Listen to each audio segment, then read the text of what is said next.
un scénario pour toi. Il faudra avec les chiens. Voilà, il faudra qu'on enregistre tes voix, parce qu'en fait chaque personnage aura sa propre voix. Et donc ce sera sous-titré, enfin ce sera en VO, donc partout dans le monde il y aura ta voix avec le sous-titrage.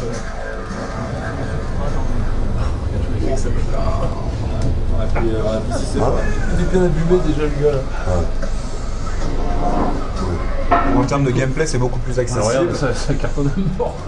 Ouais. C'est ce que je te dis. Tu peux t'amuser tout de suite, quoi. T'as pas à apprendre 50 haut, bas, gauche, droite, carré. C'est un jeu apparu en 18 ans. Ouais, ce sera donc c'est voilà, c'est les gens qui y jouent. Good. C'est bon. Hein. Le ralenti, très bon. Just hit the X. I want to go. Press this button. Yeah.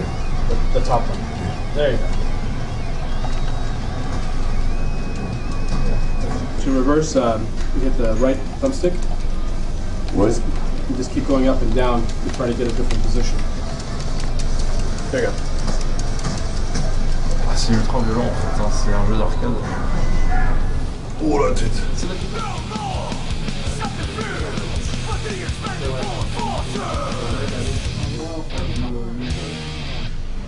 Donc leur idée de Kung Fu Factory, donc KFF, c'est que ils ont envie de faire un jeu accessible qui reprend en fait tout ce qui est présent dans un UFC, donc tous les styles de combat, toute la technique, mais justement passer outre tout ça, avoir ce côté plus underground. Donc en fait, pas comme dans le UFC où c'est le spectacle sans les lumières, avec les lasers, le show, les fumigènes et tout ça. L'idée c'était de reprendre un peu l'essence même du combat. Ouais.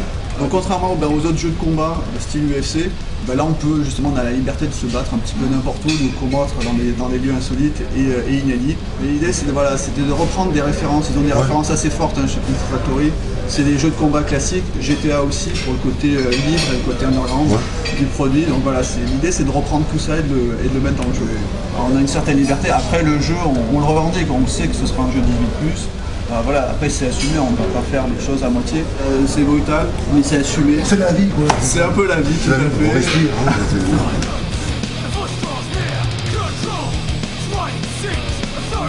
visuellement proche d'un UFC, mais qui se joue comme un Street Fighter ou un Mortal Kombat, donc un vrai plaisir immédiat. Là où d'habitude, dans les jeux de combat de ce type, on a un personnage qu'on fait grimper on est débutant et puis on devient champion du monde. Là l'idée c'est que chaque personnage dans le jeu, dont Jérôme Bebanner, aura une propre histoire, un propre scénario et on pourra évoluer en fait au fur et à mesure avec chaque personnage dans un scénario prédéfini. Donc le gros point, c'est vrai pour la France, c'est que nous on a la chance de pouvoir bénéficier de Jérôme Le Banner. Donc c'est vrai que c'est vraiment un véritable personnage dans le monde du sport de combat en France. Ça fait plus de 10 ans qu'il est là et il reste encore le personnage emblématique.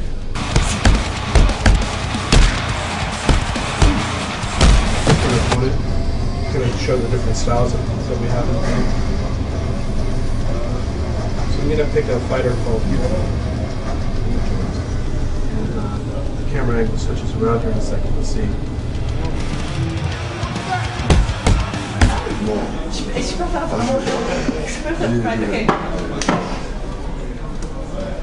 Ah, ça fait plus mal à la main. Attends, on va venir pour mettre le fusil. Ok, c'est bon là comme ça?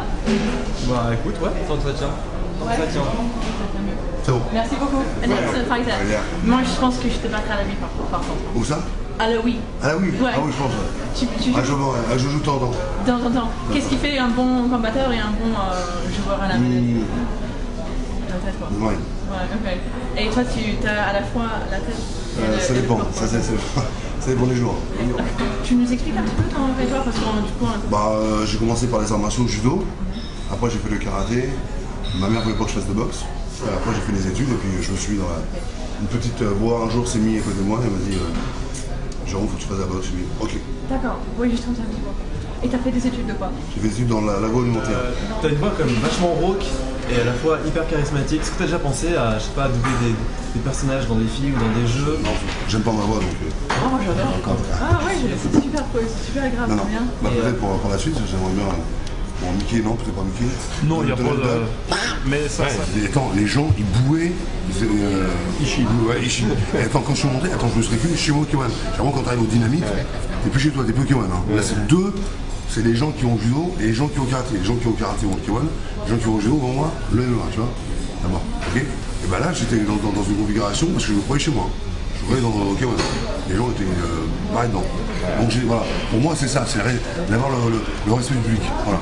Pour le respect des internautes, le respect du public là, cette masse de gens qui te donnent ces vibrations. Bon, ça va continuer encore longtemps, combien de combats, est-ce qu'il y a une perspective? Parce que bon, je regardais vite fait les films au niveau du cinéma, mais ça n'arrête pas, ça fait qu'augmenter ces dernières années. Donc, les gens lui demandent toujours, mais il n'a pas de réponse à vous donner. Jérôme, en fait, c'est juste ça le truc, il n'a pas de réponse à vous donner. Quand il n'aura plus envie d'y aller, il n'ira plus. Ça peut être dans 3 combats, ça peut être dans 8 combats, donc ça peut être dans 6 mois, ça peut être dans 3 ans. Ah, puis j'ai peur d'arrêter, on va pas faire une au désespoir, mais c'est vrai que j'ai peur d'arrêter. Ouais. Tu vois? Très bien. Ok? Merci Bon. beaucoup. Tu veux les enlever? Allez.